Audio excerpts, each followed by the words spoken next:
All right, it's that time of year, and we're going to be messing with a garden powerhouse today for the simple fact of my wife loves it, and it's super healthy for you.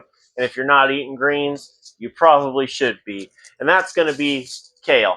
Now, I got this one from Nature's Edge. I've actually never had a lot of success growing kale, but I think I'm going to change that this year because I've got a whole lot of tricks that I'm going to be doing from the beginning of season to the end to see if I can't massively produce vegetables all season long.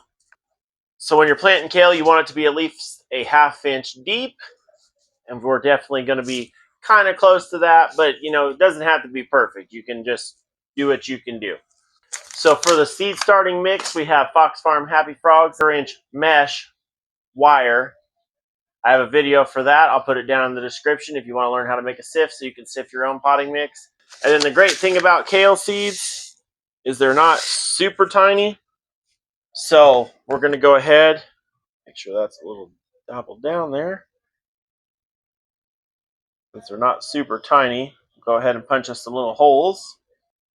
Hopefully about a ½ inch. Oh, I dropped more than one. And then we're just going to do one seed per cell, but we're going to do more cells than I actually need. My rows are about 25 foot long, and they want about a 2-foot spacing between each one. Having a few extras not going to hurt anybody. Then we're just going to take it. And a new thing I've been adding to the garden this year just to see how it goes is vermiculite. I've seen a lot of success happening with this, so hopefully we can get some of that going in our garden.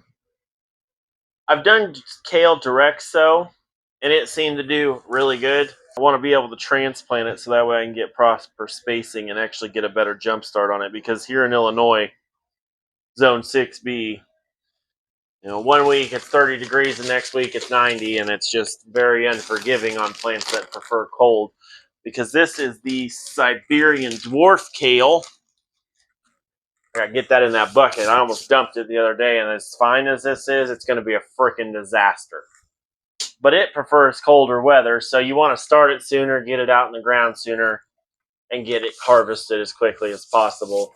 We do a lot more of it during the fall with our fall garden, because when we did it in this volunteer garden next to the house, we had some blank spaces where nothing came up, and so we filled it in with that and just sprinkled some kale seeds over there, and they did really good. So I'm hoping this way we'll actually add it up.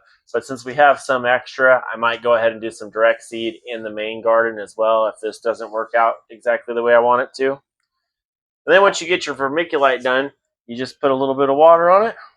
And if you've never watered dry vermiculite into a planter, at least try it just for the satisfaction of watching it, because this stuff is super absorbent.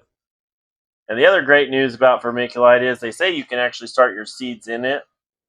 I'm not going to be doing that, but I could probably be persuaded down in the comments if you really want to see me try it.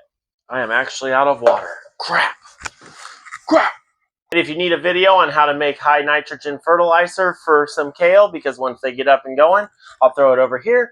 And if you want to see how the kale does throughout the 2025 season, go ahead and hit that subscribe button, and we'll see you Wednesday.